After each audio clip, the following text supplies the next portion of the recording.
in just a few seconds, we've got another amazing leader for you on Walking the Walk. But first, are you a member of the SENSEI Leader Movement yet? And if not, why not? Your success as a leader is measured by one thing, the success of your people. And you're at your best when, and only when, you help your people perform at their best. Our mission is to help our members inspire, empower, and guide the people you lead to their very best. Our first level membership is free, always will be. Now, I don't want to keep you any longer from today's guest, so just visit slmjoinfree.com for all the benefits and join the SENSEI Leader Movement today. Go to Jan Rutherford's website, self-reliantleadership.com, and you're going to be impressed. Not only is he a great speaker and a successful business consultant, he's a former Green Beret. But what really inspired me to share him with you today was his focus on two concepts, grit and self-reliance. That's what we're going to talk about today with Jan Rutherford. People who inspire, empower, and guide us to our very best. Leaders who are walking the walk. Your host, leadership activist, author, and founder of the SENSEI Leader Movement, Jim Bouchard. So here we are with Jan Rutherford. You know what?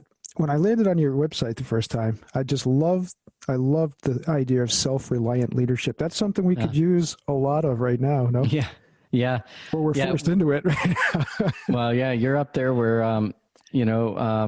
Emerson and Thoreau and where all that whole idea of self-reliance started. And I'm out here in the West where people are considered rugged individualists. But what I mean by self-reliant leadership is not, hey, you go it alone. It means that first and foremost, that you have to be squared away physically, mentally, emotionally, and then you can serve others and take care of others and all that. But you've got to make sure you have a personal responsibility for that, a duty to others, if you will. And I think that's the age in which we're in right now is, boy, if you're not taking care of yourself, you can't take care of anybody else.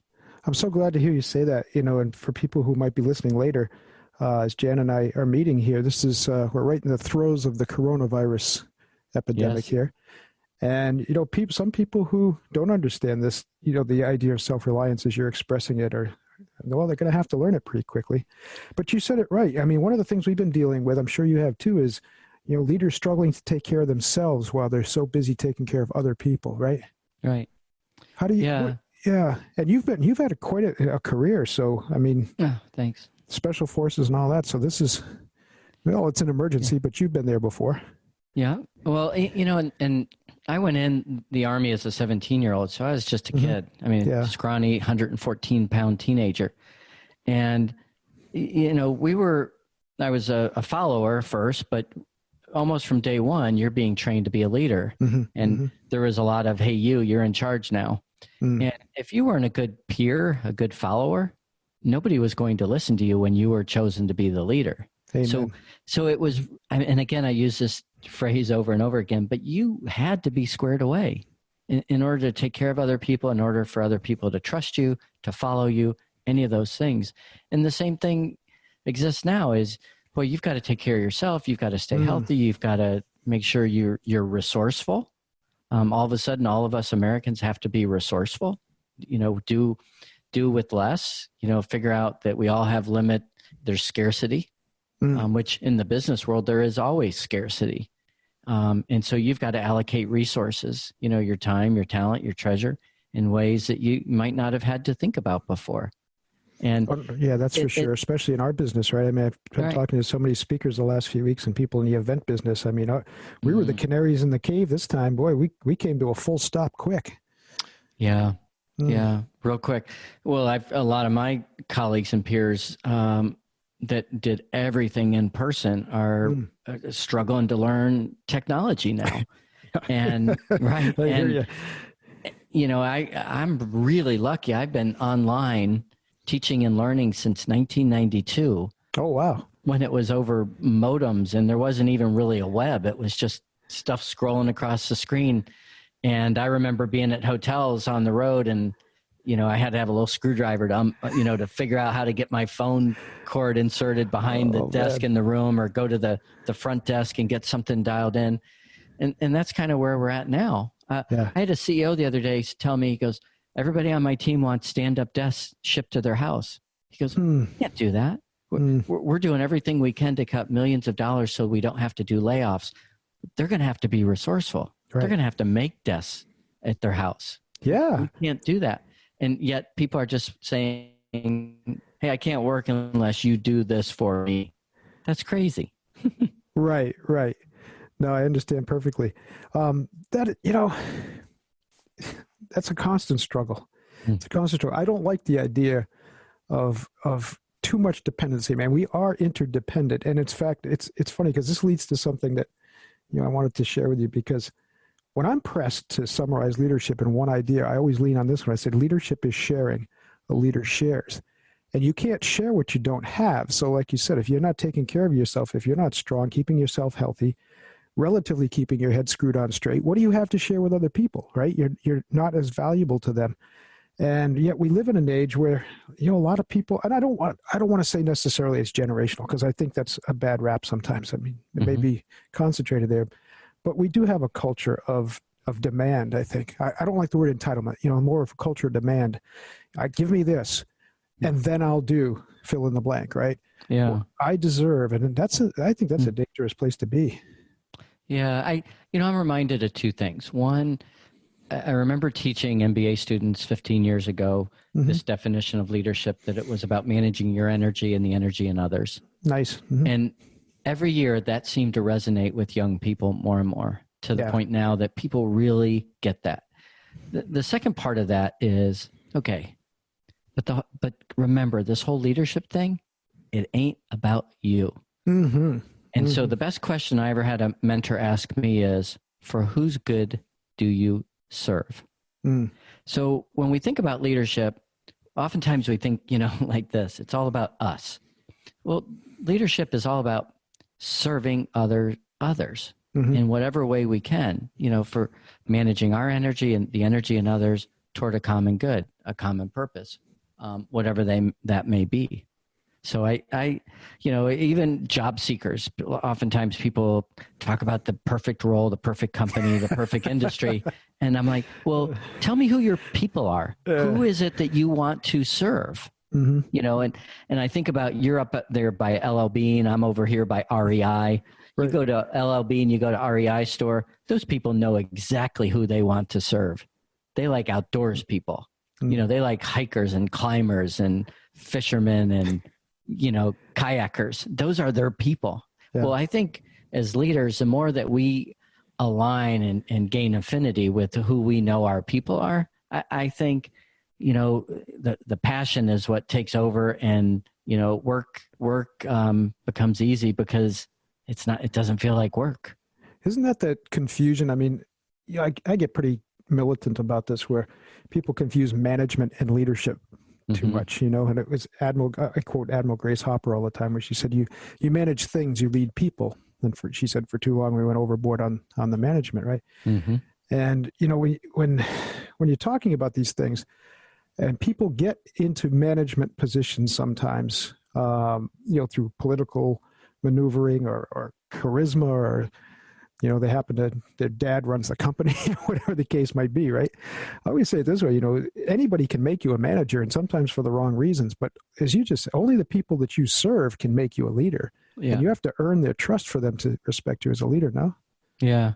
Well, the famous definition of manager versus leader is, managers do things right, leaders do the right things. But I'd phrase it just a little differently. Managers are focused on what people think and what they do. Leaders are focused on how people feel. I like that. Yeah. And I think, and the way I've been coaching my clients over the last few weeks is, check in with them. Of course you want to know what they're thinking and what they're doing, but check in with how they feel, and be intentional. How do you want them to feel after you've left the room, quote unquote? Do you want them to feel empowered, trusted, or do you want them to feel like, oh, geez, I can't do anything right? Because right now we will get nothing out of our people if they are not confident. So part of what we've got to do is really help build the confidence and positivity and hope and determination and persistence to see this all through. You're so right. And we're so singing in harmony because a lot of people too have been responding because they're suddenly thrust into work from home positions. And I said, well, now you've got that person. That person's in a position of leadership now, maybe self-leadership, but all of a sudden, right, they're responsible for their own day. They have control over their time. Nobody's looking over their shoulder. That's a whole different thing. And again, that fits perfectly with your theme of self-reliance. By the way, Thoreau, though, Thoreau cheated up here. You know that, don't you? He I didn't know that. Yeah, he cheated a little bit. He always had supplies nearby. They always thought, and I love his books too, but he was a little more comfortable than we usually are when we wander out in the woods.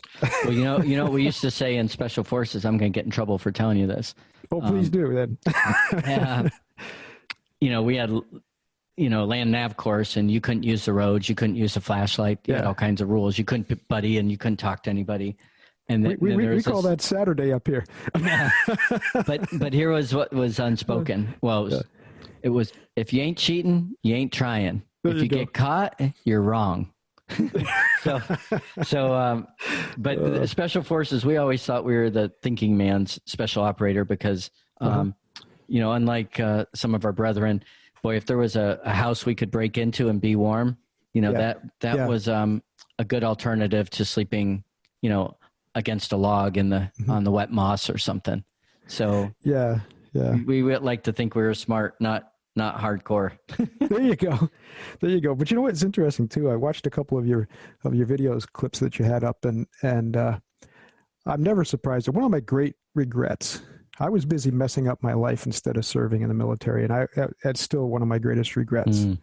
And I really think I would have thrived there. I think my life would have been a lot different when I was younger if I'd done that. But I have so much admiration for you, and like I said, I'm no longer surprised by this. A lot of people still have this strange perception of military leadership. It's strict command control and all that. That has to be there, but of course you have to earn the respect for anybody to follow you. But I've always, and I saw that in your videos, I see that as a theme throughout all your work. The compassion is the most important part there. I mean, that caring for others. Yeah, it's everything. And, I subscribe to the fact, and a lot of military leaders feel this way as well, is if you ever had to give a direct order, you failed. Because a direct order is going to get compliance. A direct order is not going to get commitment. And the same thing applies in the business world. I mean, when we have authority, we can direct people to do things, but it doesn't mean they're going to be committed. And now more than ever, the people working remotely, they need to be committed, to this common purpose. And the other thing, the reality is we can trust people, but it doesn't mean we don't have to help them structure their day. And it doesn't mean, and I might make some people crazy saying this, but I think the days of us working 8 hours a day are long gone. I think the average American before all this happened was working about 7.5. I think leaders are crazy if they think they're getting 8 hours of productivity out of people working from home. It's just, especially with kids being homeschooled and all this other stuff, there's just no way that, that focus can be there. Most people, don't have a beautiful office set up that's nice and quiet and away from everything and the dogs and the kids. So I think leaders have to confront that reality and not skirt around it and pretend it doesn't happen. All right, hey, if you're going to give me 4 or 5 hours, let's talk about how those 4 or 5 hours are structured. What's quitting time? When can I call you? When can I? Is it okay for the dog to barge in at a certain point? I think leaders need to be having those really candid conversations with people. And I think we're going to find that people are just as productive and efficient, if not more so, than when they were commuting and working, crazy hours. I think there might be some good that comes from this. Well, trust is definitely a fuel for productivity, right? When it's handled properly. Yeah, no, I agree with you. Sometimes I hear the concerns, well, you can't trust everybody. So, well, obviously you can't. I always fall back on, sadly we lost him a couple of years ago, but I think one of America's greatest thinkers is Stephen Covey, where I said he had the out clause, it's win-win or no deal. Yeah. If you're making, as much of an accommodation as you can, and you really, but I say you have to be making the effort, right? If you don't care, don't bother. Yeah. So, I'm doing a webinar in a few days, and I've been digging out some research, and some of it was from a HBR article from 25 years ago on virtual teams. And it's so prescient. And one of the things it says is trust is tough. Yes. You have to trust people, but if people betray that trust, you have to be tough enough to let them go. Exactly. Because the team the glue comes apart. But at the very beginning, the leader owes it to their team to talk about the expectations, what exactly is expected of people, what trust looks like, and also what the consequences are of things that are not, these are things that you do not violate. There's a certain thing. Yeah, no, you're absolutely right. Sometimes I get challenged on that point because, people out say, Jim, you're talking about compassion. Then you just said, well, sometimes you have to fire people. That doesn't sound compassionate. I said, well, it is, because that's why one of our key strategies, in fact, it's tough yet compassionate. And people will say to me, well, why don't you say compassionate but tough? I said, because the tough has to be there. It has to be in the front. If you don't confront bad behavior, if you don't address those issues, if you don't dismiss somebody that you can't trust, you're not showing compassion to the other people around you, right? The other people who have to pick up the slack. And I know that's a theme that a lot of the military leaders that we have on talk about, right? That it sounds kind of cliched, but that emphasis on the teamwork, right? That if you don't do your job, somebody else has to do it, right? And, right. Yeah. Yeah. Well, that's the whole idea. There's a sense of duty, and as a former CEO, the fantasy I always had was that there would be shared accountability, and I could do what only I could do, and my immediate team would all hold each other accountable. Well, that ended up being a fantasy. It was not a reality. There's a lot I've learned since then that I would have done differently. But I think, what I'm also hearing out there is figuring out different ways to connect people cross-collaboratively, cross-functionally in organizations where there is that shared accountability and a sense of duty to each other. As we know, the famous adage is, soldiers don't fight and die for their country. They fight and die for the soldier on their left and right. Right. The same thing in the business world. They might not fight and die for your purpose, your why, but if they have a strong, tight-knit relationship with their peers, they will make sure that they keep their promises. They don't let them down. And we as leaders, the part of the compassion is that we uphold the standards. That, hey, just because you were selected to be on this team doesn't mean you get to stay on the team. You have to earn the right. And I have to uphold that standard because it's not fair to the people operating at the highest level. And so oftentimes I'll talk to my really empathetic leaders and say, there's a difference in being nice and being kind. Amen. Yeah. So kind is what you need. Nice might not serve you so well. No, it's a luxury sometimes, huh? Jan, let's pick that up on the other side of the break. We're going to take a short break. We're going to be back with Jan Rutherford and continue. What a great conversation. Thanks for being with us today, Jan. Thanks. As I said at the top of the show, Jan Rutherford is a successful business consultant and a former Green Beret. He's seen firsthand why character still matters, because it separates effective leaders from those who are mired in mediocrity. Developing grit is the secret ingredient that helps you and your team build trust, overcome tough times, and achieve the extraordinary.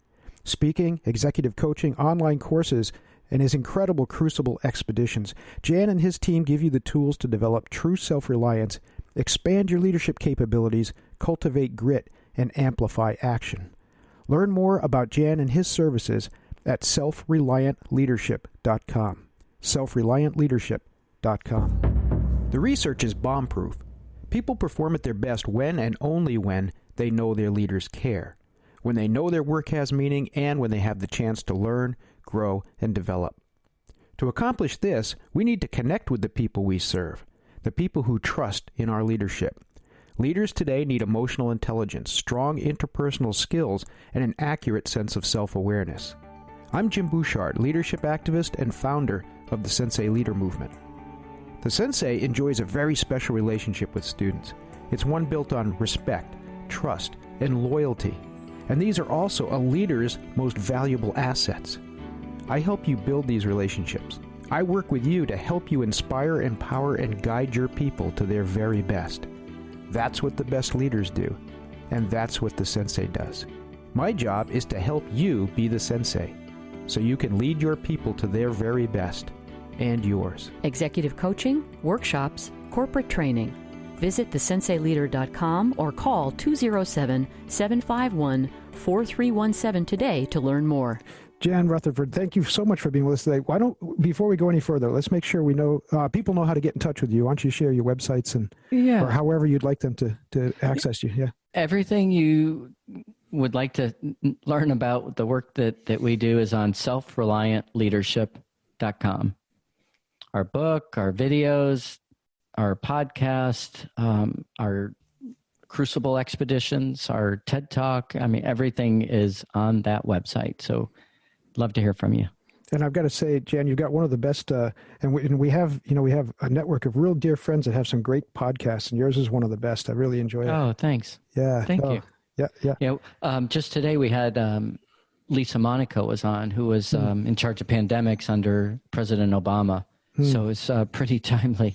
I'm going to have to give that one a listen for sure. Yeah, she was really good. She was all about tone and pace as leaders. Tone and pace. What's the right tone? What's the right pace? And that resonated with me because I've led a lot of expeditions. And the key on an expedition is the pace. I mean, even if you think you're going slow, you're probably not going slow enough to keep the whole group together. Well, in the business world, we're going 90 miles an hour. Sure, and, everybody in their cube or everybody remote all looks like they're keeping up. We have no idea if everybody's truly on the same page and moving the project, the initiative forward. So I think leaders need to pay a lot more attention, especially now. I think that's a big thing. Big thing is pace. Those are the key words out there. I mean, I always share this story when I'm doing presentations. I used to play a game with my Little Dragons class, when I was still running the dojos. I say, what's the two most important words in the martial arts? And they'd yell back, pay attention. And I'd say, well, those are the two most important words in life and business, right, as well. And then I usually ask people if they like Undercover Boss, and I slam it. I say, I hate that freaking show. I said, how can these people be so obtuse? We need to pay attention. We need to know what's going on. Leadership by walking around is not a new idea.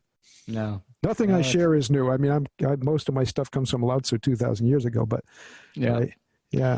They used to say that in the military. They'd say nothing new in the military since, everything's, they used to joke that everything comes from the Bible. They would say that's the last original document. There you go. But we have to practice it. There's the key, isn't it? Right? We got to keep renewing it and rediscovering it for ourselves. Hey, tell me about True Grit. You know what? I loved seeing that word on your website. Not only it's my favorite movie of all time, but again, I like this idea of grit. And I don't want to make generalizations, but part of the curse, I guess, of us being so active on social media and whatnot in our business is that we see the best of the best and the worst of the worst. And there's so many people I'm seeing just collapsing, and I'm trying to offer, a little bit, hey, hang in there. We can do this. Yeah. Right? We can do this. Tell us define grit for us and how you. Well, let me tell you what grit isn't. Yeah. So okay. we hear a lot about resilience. Mm-hmm. Tom Peters in Search of Excellence talked about it, and he called it bounce back ability. And we're not talking about that. We're not talking about getting up after you've been knocked down. Grit is really about persistence and determination and stamina and endurance. When I reflect back on, the only reason I got my Green Beret was I didn't quit. I mean, that is the only reason I got it. And luckily I learned that lesson as a teenager that, anything worth getting is really hard and difficult. And my TED Talk was on when you create your own crucible, you change your narrative. And so we took that concept out into the field on an expedition and along with the LinkedIn Learning crew and filmed a whole course and series on cultivating grit on your team. And, this whole idea that, hey, there's adversity, there's difficulty, there's hardship, and you've got to power through it. It's an ultra marathon. It's not a 100-meter dash. And, what's it going to take to keep people up, when they have down days, and, how do you keep the whole team motivated and moving forward? And how do you, as the leader, dig deep? Where do those reserves come from? So that's a whole interesting conversation there, right? Because when you said that about the Green Beret too, it took me back to what some of my masters said about black belt. So you don't want to make it to black belt, quit. That's the way. If you want to make it, just keep on slogging along. But how do we inspire people to keep that energy going? And sometimes we have to accept that not everybody's going to, right? Yes. But what's interesting, when I do these expeditions, knock on wood, I've never had anybody not make it. Mm-hmm. And it's not like I take out a whole bunch of people that are fit. But we take people rock climbing and on glaciers and climbing big mountains. And the reason they make it is because they don't want to let the team down. Nice. That's why they make it. Mm-hmm. And part of what we tell them from the very beginning, we tell them they've been selected for 3 reasons, which also happen to be the expectation for their behavior on the expedition. 1, you've been selected because you're selfless. 2, you're an adventurous person. You're willing to be bold and take risks. 3, you possess heroic aspirations beyond power and money to make the world a better place. So that's why people are selected. That's what we reinforce. That also is the expectation for the way people behave out there. Mm-hmm. And we see it. And oftentimes people will say, after 3 days, they're like, I've been with my team 2 years and I don't feel as close to them as I do to this team. What is it? What magic happened? I'm like, well, part of that's the environment, but part of that environment is what we create and what we have a control over. And that is setting those expectations right from the get-go and reinforcing when we see the good stuff. The other thing I have to say, though, that also helps is when you have a group of strangers and no hierarchy and they're not going to be together a long time. Yeah. They have nothing to prove. And nothing to promote. Takes a little pressure off, huh? Right. And so, there isn't this jockeying, that would happen in a normal political environment. No, sure. But what part of it too, I'm sure, is because I did some time as a bodyguard, so I trust my instincts on these things quite a bit. And, I'm pretty comfortable in saying when they're on this expedition with you, they're with somebody who models the expectations. You model the expectations that the things that you expect from others. But I like your idea of the crucible too. That's interesting because we did a bumper sticker a few years ago. We got to bring it out again. Celebrate adversity. Hope I quote this right. It's your opportunity to discover the leader you may have never imagined without it. Right? Sometimes these things are so, I don't know how I woke up with that in my head one day, but these are, and it's not diminishing, what we're going through. It's not diminishing the danger, but I strongly believe that. And it seems, it seems like my friends in military leadership, a lot of their discoveries of themselves happened under really adverse conditions. Yeah. Yeah. I mean, again, I go back and I would say to people, what's the toughest thing you've ever been through? And I've had people say, I don't think I've ever had anything tough. And part of my TED talk was, well, a crucible is a severe test in which things, a crucible transforms, metal into liquid forged into something stronger. For a human, it's something that, breaks you down and makes you stronger. Well, heck, if this whole pandemic isn't breaking us all down, I don't know what is. So we can either remain broken or we can, be stronger from it and learn. And for those that never kept journals, I would urge the listeners to think about keeping a journal and looking at that maybe a year from now. What were the things that you went through? What did you learn each day? What were you grateful for? What were your priorities? Yeah. To reflect on that. And I think, again, that goes back to self-reliant leadership, is you're responsible for your own personal and professional development. As a human. Yeah. And I hope afterwards too, that, sometimes when we go through something like this, we forget some of the lessons, and journaling would certainly help us remember them and document them. But we also have to remember, right, to if we want to develop leaders in our organizations, we've got to expose them to some of the adversity. We've got to trust them. I mean, you have to manage the risk, obviously, if you're in business, but right, how do they grow if we don't give them the chance to be in the crucible a little bit? Right. Yeah. Jen, listen, I know you've got to go here. Thank you so much for the time you spent with us. Will you come back again? I would, Jim. It's been a pleasure. it's funny. I know you're in Maine, and I didn't call you a maniac. Well, I've been called that and worse.